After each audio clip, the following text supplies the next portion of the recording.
Hej Birgitta, hej. Jo, allt är toppen. Tack, hur är det själv? Ja, men vad härligt att höra. Jo du, jag har en fråga. Det är nämligen så att jag behöver ansöka om konkurs. Jag skulle behöva gå i personlig konkurs. Tack.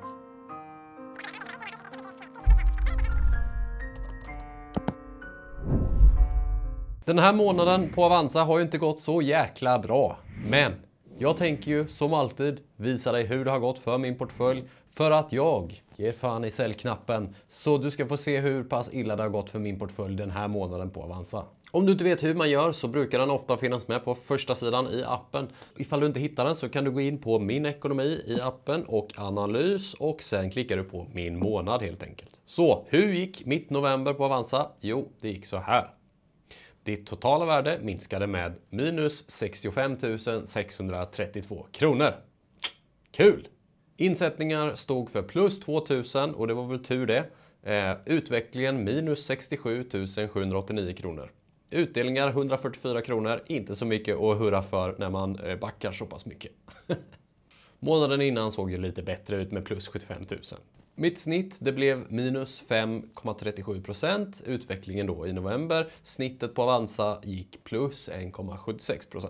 OMX30 börsen gick minus 2,5%. Så jag var ju inte ensam om att gå minus i alla fall.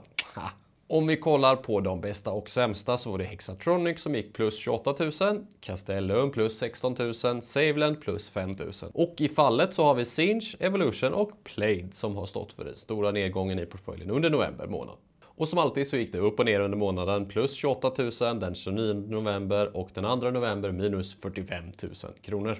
Så summering över november, minus 65 000 kronor. Utveckling i procent, minus 5. Utveckling i kronor, minus 67 000. Ja, det var så det såg ut helt enkelt. Och vad är det då som har gjort att portföljen gått ner så mycket under månaden? Jo, dels så är det för att Sinch hade en rapport och marknaden såg inte så positivt på den rapporten helt enkelt. Men på börserna generellt så har det varit mycket oro under november månad. Och ja, det är ju ganska mycket oro för att räntorna ska gå upp. Räntehöjningar, det betyder att tillväxtföretagen, de anses inte vara lika intressanta längre. Så det som har hänt under november månad är att många sådana här företag som jag äger, de har fått en liten törn helt enkelt. Just på grund av att marknaden är lite orolig. Men är jag orolig? Nej, det är jag inte. Inte direkt. Utan det jag tänker det är istället att jag kanske bör fundera lite om min strategi kring hur pass tungt viktad jag är i mina olika företag. Det jag tänker det är att jag kanske borde grunda min portfölj eller liksom diversifiera den så att den inte slår så hårt när sådana här typer av nyheter dyker upp.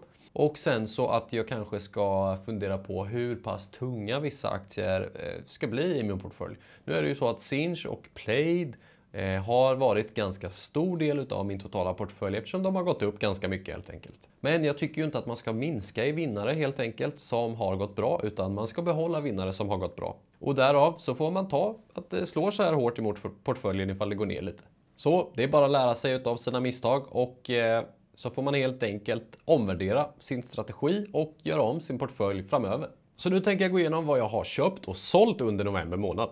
Och det jag gjorde, det var som alltid, jag köpte lite mer fonder och när det skakade så passade jag på att öka lite. Bland annat i TIN Teknik, AMF, Aktiefond Småbolag plus mikrobolag. Plus mikrobolag är en ny fond som jag har tagit in som jag tycker ser intressant ut. Sen köpte jag lite mer utav Sinch när det föll i rapporten. Jag gjorde mig av med Angler Gaming som jag har haft som har blivit en surdeg. Och det är helt enkelt för att jag inte har självförtroendet hos Angler Gaming längre att sitta långsiktigt och vänta. Jag känner inte att jag har tillräckligt bra koll på företaget och då tog jag förlusten helt enkelt. Jag tror att jag gjorde en förlust på drygt 17 000 kronor. Jag har köpt in mig i SBB. Vilket jag tycker är intressant. Jag har bara köpt lite på typ 10 000 kronor. Sen har jag ökat lite i Sinesec. Jag har köpt lite mer i Evolution. Jag har köpt lite mer i Nepa. Jag har köpt lite mer fonder. Och det är väl typ så det ser ut. Jag lägger länkar till mina aktier och fonder här nedanför i en pinnad kommentar. Så kolla i kommentarsfältet så kan du klicka dig till de olika aktierna och fonderna som jag har i portföljen just nu. Och nu är vi ju inne i december månad och det har ju faktiskt, i början av december så var det lite skakigt och då blev man lite skraj för då kändes det nästan som att man inte hade någon avkastning kvar för det här året. Men det har återhämtat sig lite grann och ja, det är som det är helt enkelt. Just nu ligger jag lite under index och ja, det är sånt man får ta. Jag tror fortfarande på mina innehav och tror att jag kommer slå index med de innehaven jag har och bara jag är långsiktig. Så jag är inte så orolig. Jag vill jättegärna veta hur det gick för din månad på Avanza i november. Skriv en kommentar nedanför med din utveckling, dina innehav som har gått bra och dåligt och vad du har lärt dig under månaden. Det är viktigt att du delar med dig även när det går dåligt, även som när det går bra, för att du ska lära dig av dina misstag och ja, förstå helt enkelt vad det är som händer och varför det går ner. För att om du inte klarar av nedgångar så kommer du heller inte att klara av att vara långsiktig på börsen, för att det går upp och det går ner. Jag hoppas att du gillar den här lilla updaten av hur det har gått för min månad på Avanza. Och ifall du gjorde det så tryck gärna på like. Och tack så mycket för att du har tittat, så ses vi i nästa video. Ha det så gött. Ciao!